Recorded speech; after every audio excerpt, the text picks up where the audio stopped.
All फॅमिलीची आमची अशी अचानक प्लॅनिंग झाली होती उज्जैनला जायची आणि डायरेक्ट निघालो. या साईडला राजवाडा आणि एक्झॅक्ट त्याच्या बाजूला मंदिर. मम्मी ते ना खालून पण जाऊन आले.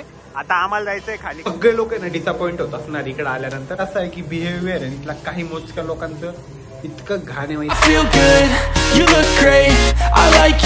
नमस्कार मित्रांनो, व्हेरी गुड मॉर्निंग आणि स्वागत आहे तुमचं आपल्या व्लॉग मध्ये.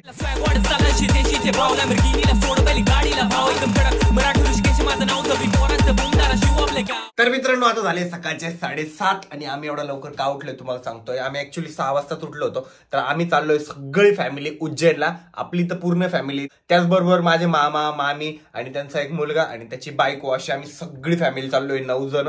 आणि खूप जास्त मज्जा करत जाणार आहे उज्जैनला. म्हणजे एमपी मध्ये चाललोय, दुसऱ्या राज्यात. आणि ते म्हणजे मेन आपली गाडी घेऊन चाललोय. आणि सगळा प्रवास जवळजवळ 11 ते 12 घंट्याचा आहे. 500-600 किलोमीटर आम्हाला कव्हर करायचंय. त्याच्यामुळे आम्ही लवकर निघालोय.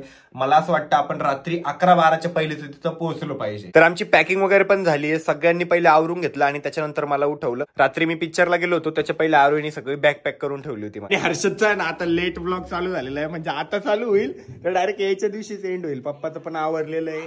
इकडे ही माझ्या मामाच्या मुलाची बायको, लय लांबचं नातू जातो ताई. आणि आरोहीचं पण आवरलेलं आहे, मम्मीचं आवरलेलं आहे. त्यांची आजू पण पॅकिंग चालू आहे.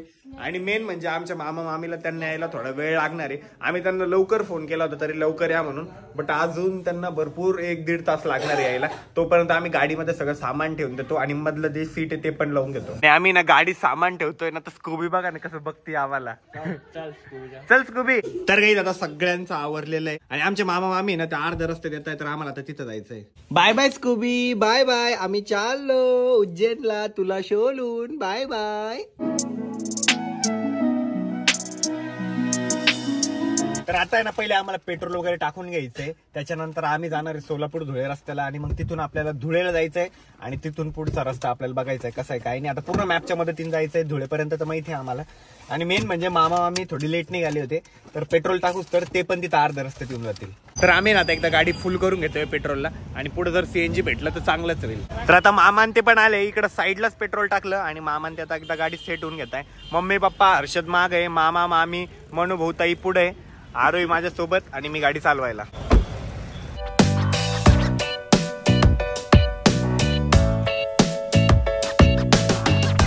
आणि आता थोड्या वेळ आपल्याला सिटीची ट्रॅफिक लागणार आहे आणि मग त्याच्यानंतर एकदम चांगला रोड लागणार आहे.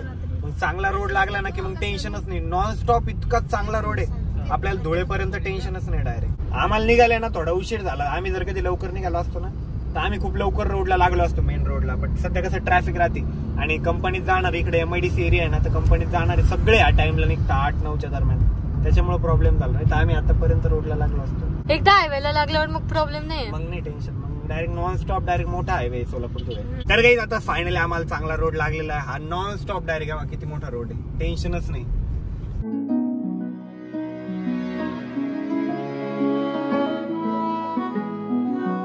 आपण आता चाललोय छत्रपती संभाजीनगर ते धुळे. म्हणजे आपल्या छत्रपती संभाजीनगर म्हणजे आम्ही जिथं राहतो तिथून धुळे ना 135 किलोमीटर आहे. तर अजून 128 किलोमीटर बाकी आहे.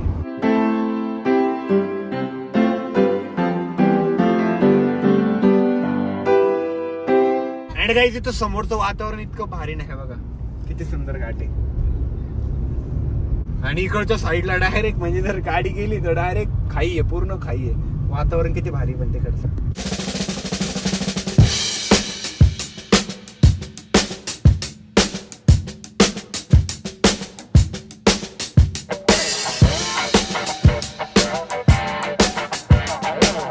आम्ही औटरम घाटावर आहे, म्हणजे 40 गावच्या घाटावर.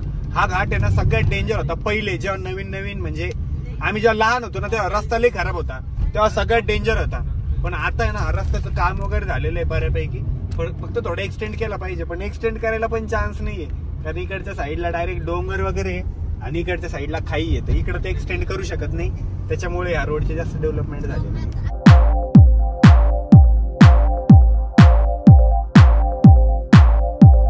इकडून बघा किती मेंढ्यांचा कळप आला डायरेक्ट. त्यांची रोडच्या मध्येच घाई चालू आहे आणि त्याच्यात आहे ना मागून एसटी पण आलेली आहे. आणि इकडे बघा एक डॉन कसा पुढे चालला मस्त आणि मेंढ्या त्याला पूर्ण फॉलो करताय. ते नाही का बाहुबली पिक्चर मधल्यासारखं लढायला चालला तर मागून सैन्य आहे त्याचं, अफाट सैन्य. मेंढ्याची अरे खूप सारे ते बघ ना मागपर्यंत एकदम. तर काही आता आहे ना आम्ही चाळीसगाव मध्ये आणि चाळीसगाव मध्ये बऱ्यापैकी ट्रॅफिक आम्हाला लागलेली या ठिकाणी आणि आम्ही असं ठरवलं होतं की डायरेक्ट उज्जैनला जायचं. नंतर प्लॅन चेंज झाला, ओंकारेश्वरला जायचं. नंतर प्लॅन चेंज झाला. पहिले आम्ही याला जाणार होतो उज्जैनला, मग ती कॅन्सल केली. म्हटलं उज्जैन दुसऱ्या दिवशी करू आणि मग नंतर ओंकारेश्वरची झाली. मग ओंकारेश्वर पण म्हटलं नंतर करू. त्याच्या पहिले आपण महेश्वर म्हणून एक स्थान आहे ते करू शकतो. ते इंदोरच्या अलीकडे आहे. म्हणजे जेवढं आम्हाला कव्हर करता येईल या टूर मध्ये तेवढं देवस्थान तेवढे स्पॉट आम्ही कव्हर करणार आहे.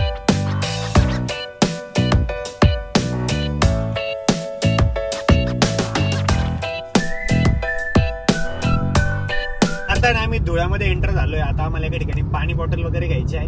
पण त्याच्यानंतर झाडाची सावली बघू, गाडी पण झाडाच्या सावलीत लावू आणि जेवण करून घेऊ. आता आहे ना आम्ही धुळ्यामध्ये थांबलोय. म्हणून गेलाय पाण्याची बॉटल बघायला, कारण आम्ही ना पाणी बॉटल वगैरे काहीच आणलं नव्हतं आणि सगळे जरा आता गाडीतून उतरले अशा आकडून बसले होते. तर या ठिकाणी आता आम्ही ना 12 बॉटलचा एक बॉक्स घेतलेला आहे. तो 180ला पडलाय, म्हणजे 15 रुपयाला एक बॉटल. आम्ही ना मस्तपैकी रस्त्याच्या एका साईडला गाडी लावलेली आहे. आरोईन ते चालले आता थोडं फ्रेश वगैरे व्हायला आणि मस्त इकडं वावर आहे, त्या वावरात बसू आणि पोटभर आता एकदा जेवण करून घेऊ. म्हणजे प्रवासाला बाकीचे मेंबर जरा बोर झाले होते, ते म्हणे भूक लागली म्हटलं एका ठिकाणी थांबून घेऊ, जेवण वगैरे करून घेऊ. आणि इकडं समोर त्या बाबाकडून आहे ना म्हणून पाणी वगैरे पण घेऊन आला बघा. इकडं ते बाबा आहे ना गावाकडचे, त्यांनी मस्त पाणी बिनी दिलं. आणि मम्मीन ते ना तिकडं मस्तपैकी बोराच्या झाडाखाली गेले, बोरं खात बसलेले. आणि म्हणून बोल मी समोर धाबा आहे ना, तर भाजी बघायला चाललो, एखादी भाजी घेऊन येतो. आणि गाडीचं मी बोनेट पण उघडं करून ठेवलंय, जेणेकरून गाडी ना इंजिन कूल डाऊन होतं. जेव्हा पण तुम्ही असं लांबच्या प्रवासाला जाताना लक्षात ठेवायचं, तर कुठं तुम्ही थांबताय ना तेव्हा गाडीचं बोनेट ओपन करून ठेवायचं. जेवढं इंजिन कूल राहील ना तेवढे गाडीची लाईफ वाढत असते आणि गाडी चांगली चालत असते. मी तिकडनं भाजी घेऊन आलो आणि मम्मीने ते बघा नाही तर लगे इथून मेथी बी घेतली. त्या बाबाने बिचाऱ्यांनी बकेट बी दिली, त्यांचा फुल फायदा घेतला. बोरं खाल्ले त्या बाबाचे तुम्ही इथले, मेथी पण घेतली. आता ऑल फॅमिलीची आमची अशी अचानक प्लॅनिंग झाली होती उज्जैनला जायची आणि डायरेक्ट निघालो. म्हणजे जवळजवळ 500-600 किलोमीटरचा प्रवास आहे आपला आणि खूप जास्त मजा करत एन्जॉय करत आम्ही उज्जैनला जाणार आहे. महेश्वर, अजून भरपूर सारे स्पॉट आहे, ओंकारेश्वर, भरपूर सारे स्पॉट सुद्धा फिरणार आहे, देवस्थान फिरणार आहे, दर्शन वगैरे करत आणि लंबा टूर करून येणार डायरेक्ट. आता सगळ्यांचं पोटभर जेवण वगैरे झालंय आणि त्या बाबांनी आम्हाला इथं बसू वगैरे दिलं ना, तर म्हणून 2 लाडू पण घेऊन चाललाय. आता बघू ते बाबा लाडू वगैरे घेते की नाही, पण आपलं द्यायचं काम आहे. आता आपल्याला एवढं जेव वगैरे दिलं, कारण सिटीत कोणी कुठं असं गाडी पण लावू देत नाही, लगेच म्हणता गाडी काढा. गावाकडचे लोक असे दिलदार असतात की जेव पण दिलं, पाणी पण द्या म्हणे, हात वगैरे धुवायला. असं गावाकडच्या लोकांचा स्वभावच भारी असतो. किती राहिलंय? मम्मीने काय नाईट पॅन्ट घातली काय? दादाला कोणाच फोन आला? दादाच्या नातीचा फोन आला. ऋषी मामाला विचारला काऊन निघाला म्हणून. ऋषी मामा आणत होतो आम्ही तुला, दादा नाही म्हणे. गावात आहे का? ठीक आहे, पुढच्या वेळेस नेऊ तुला, पुढच्या वेळेस. बाबांनी मस्तपैकी लाडू घेतले. बाबाने आता संभाजीनगरचे लाडू टेस्ट केले पाहिजे फक्त. चलो, खातील बाबा खातील.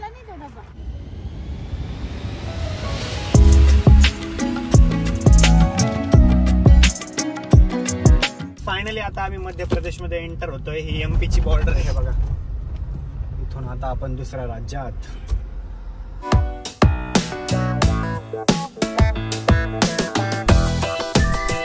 आता आम्ही थांबलोय CNG भरायला, कारण की ना आम्ही तेव्हा MP मध्ये ना एंटर झालो ना, तर तेव्हापासून आम्हाला CNG भेटलंच नाही.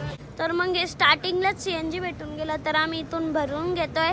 आणि समोरच आहे ना मध्य प्रदेशचा आहे ना चेकपोस्ट आहे. आम्हाला बरं झालं एका ठिकाणी CNG भेटून गेलं, म्हणजे चेकपोस्टच्या एकदम पहिले CNG भेटला, त्याच्यामुळे टेन्शन नाही. आणि एकदम 8 किलो भेटला आणि रेट पण भारी, तर 83 रुपयाचं फक्त ना, आपल्याकडे 96 रुपये. आमच्यात आहे ना सगळे मेंबर जागी, फक्त मनीषाताईने इथून तिथून झोप घेतली. प्रवासाचा काहीच आनंद नाही घेतला. आणि आता हर्षद पण पुढे आलाय बसायला, त्याला पण मागून काही दिसत नव्हतं वाटतं प्रवासाचा आनंद घेण्यासाठी, तो पण आलाय पुढं. आणि म्हणून ते करताय मागे एन्जॉय. कोण जागी आत्ता उठली? नाही तर झोपच काढून राहिली. तुला जर विचारलं कोणी कुठे गेले होते, कसे गेले होते, काय सांगशील? डायरेक्ट पोहोचलो सांगशील? डायरेक्ट पोहोचलो. तर काहीच आता ना आम्ही नर्मदा नदीच्या तिथे, आणि किती मोठी नदी आहे, वाव सुंदर आहे. इथं खूप आणि पूल आहे ना असं हलतोय है ना, गाडी गेली की असा पूल हलतोय, डायरेक्ट व्हायब्रेट होतोय. असे मोठे मोठे ट्रक गेल्याने लगे हलायला लागतो. काहीच फायनली आता आम्ही महेश्वरच्या तिथं आलेलो आहे आणि इथं किल्ला सुद्धा आम्हाला आत्ताच माहीत झालं. आम्ही तसं इंटरनेटवर माहिती घेतली होती बट किल्ला वगैरे सगळं जागीच आहे असं नव्हतं माहिती. आणि आता इथं जरा आलोय, जरा रिलॅक्स वाटतंय. आता एकदा मध्ये जाऊ, दर्शन वगैरे घेऊ, किल्ला बघू आणि मग त्याच्यानंतर आपल्याला डायरेक्ट उज्जैनला जायचं आहे. आणि मग नंतर आम्ही प्लॅनिंग शिफ्ट केली आहे ओंकारेश्वरवर. आम्ही गाडी तिकडे लावली आहे, इकडे 4 व्हीलर वगैरे अलाउड नाही आहे रस्त्याला. अरे चला पाळा पटापटा, उशीर होतोय. चला चल हर्षद पळ. तू काय म्हातारमान सारखा हळूहळू चालला पळ.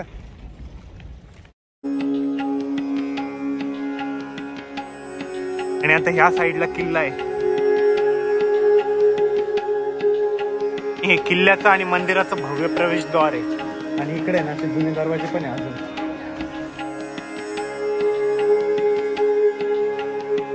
इथे ना मा अहिल्यादेवी होळकर आहे ना, यांची सुंदर मूर्ती पण आहे.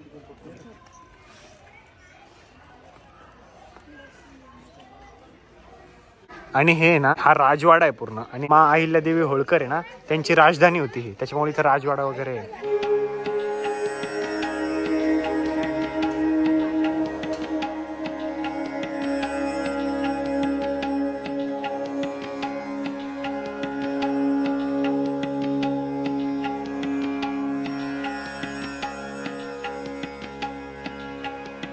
आणि इकडे एक द्वार आहे, म्हणजे इथं नर्मदा दर्शन लिहिलंय. म्हणजे इथून मध्ये गेलं ना की पलीकडे नर्मदा नदी आहे.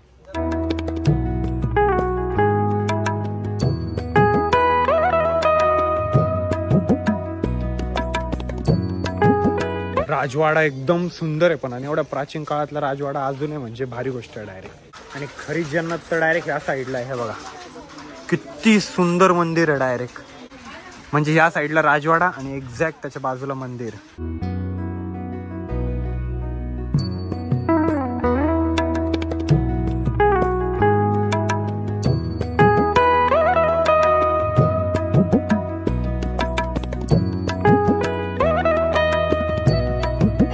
किती सुंदर आहे वा.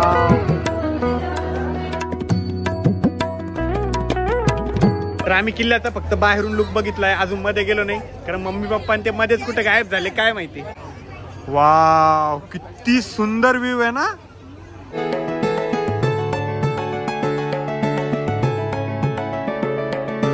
किल्ल्याच्या मध्ये ना महादेवाचं मंदिर सुद्धा आहे. तिथं आता दर्शन वगैरे घेतलंय आम्ही आणि आम्हाला खाली जायचंय परत. हे मम्मी पप्पा ते हरवले होते ना, त्यांना शोधण्यासाठी आम्ही वरती आलो तर ते दुसरीकडे गेलेले होते कुठेतरी.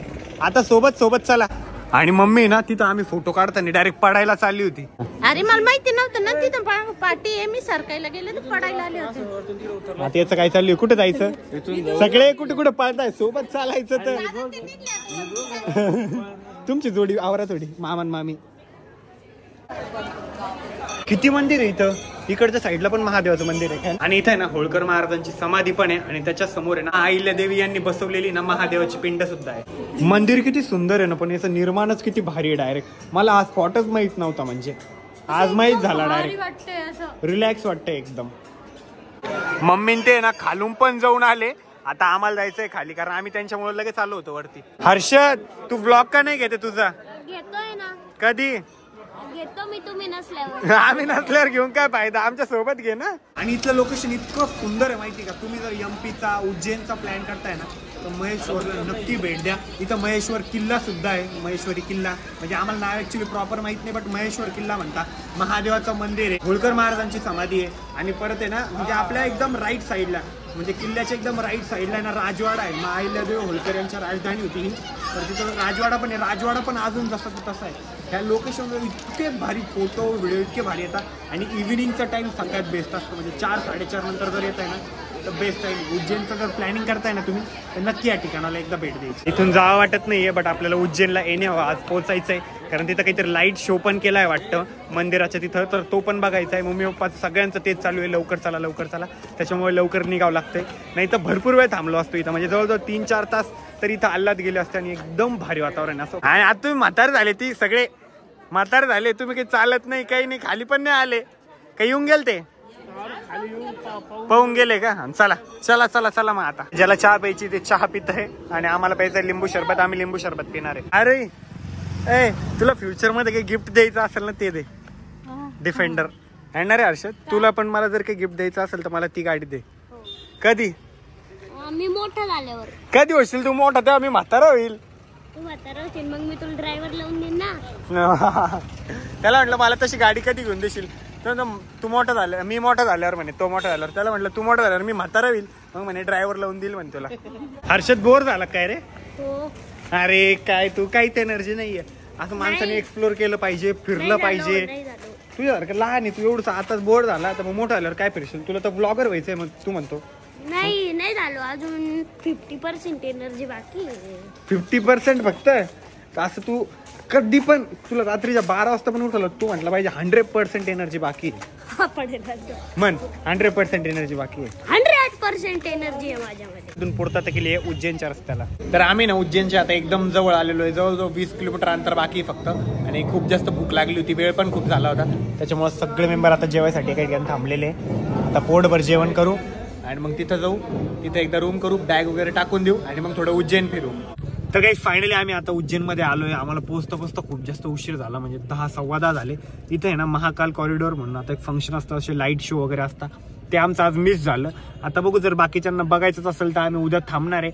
नाही तर उद्या दर्शन वगैरे घेणार आहे आणि दुसऱ्या स्पॉटकडे जाणार आहे म्हणजे ओंकारेश्वरला. जर ठरलं की लाईट शो बघायचाच तर मग थांबू नाही तर मग निघून जाऊ डायरेक्ट. मग आपल्याला भरपूर दुसरे पण सुद्धा स्पॉट कव्हर करणे. मी म्हणून त्यांना तर दिलंय ते बघायला पाठवून. आणि इथं खूप जास्त ट्रॅफिक होते. आमचं आहे ना पहिलेच बघून झालं असतं सगळं म्हणजे आम्ही जर लवकर आलो असतो तर. बट इथं ट्रॅफिकच इतकी होती ना त्या ट्रॅफिकमुळेच खूप जास्त वेळ लागला. म्हणजे आम्ही तर इथं वेळेत होतो बट ट्रॅफिकमुळेच सगळा वेळ लागला. तर काही फायनली आता हॉटेल रूमवर आलोय. आणि मित्रांनो म्हणजे आम्ही आता एवढं दुरून आलो. इथं आपल्या महाराष्ट्रातले भरपूर लोक इथे येत आहे उज्जैनला दर्शनासाठी. आणि सगळे लोक आहे ना डिसअपॉइंट होत असणार इकडे आल्यानंतर. त्याचा विषय असा आहे की बिहेवियर आणि इथला काही मोजक्या लोकांचं इतकं घाण आहे माहिती आहे का. मला पण एक्सपिरियन्स आला सेम. आरोहीला सुद्धा एक्सपिरियन्स आला. आमच्या सगळ्या फॅमिली मेंबरला एक्सपिरियन्स आला. परत आमच्यासोबत ते महाराष्ट्रातले दुसऱ्या ज्या गाड्यावाल्या होत्या ना सेम त्यांना पण आला. आम्ही एखाद्याला विचारलं तरी ना ऍड्रेस तरी काही त्याला नाही प्रॉपर ऍड्रेस सांगितला नाही काही नाही. इतकं मिसबिहेव झालं माहिती आहे का इथं माझा. म्हणजे मी आतापर्यंत इतकं फिरलोय बट असं सगळ्यात वर्स्ट एक्सपिरियन्स माझा इथला होता की आपण एवढ्या मोकळ्या मनाने असं कुठेही निघतो. म्हणजे आपल्या मनात भक्ती ते राहते आपण जायचं असं मस्त आपली थिंकिंग काय राहते एकदम फ्रेश हो मंदिरात तिथे गेल्यानंतर. आणि इथं आल्यावर माहित पडतं कोणी नीट बोलत नाही काही नाही. कोणती गाडी कुठून चालली म्हणजे डायरेक्ट. आता तुम्ही सगळं काय मॅटर झालं त्या आरोहीच्या ब्लॉग मध्ये तुम्हाला बघायलाच भेटेल. आणि मी आजचा ब्लॉग जो येतो याच ठिकाणी एंड करतोय. तर भेटूया उद्याच्या ब्लॉग मध्ये. मी खूप जास्त बोर झालोय. उद्या आपल्याला मॉर्निंगला दर्शन करायचे. Bye. You got it all on tap. I'm loving your vibe, always have your back. We like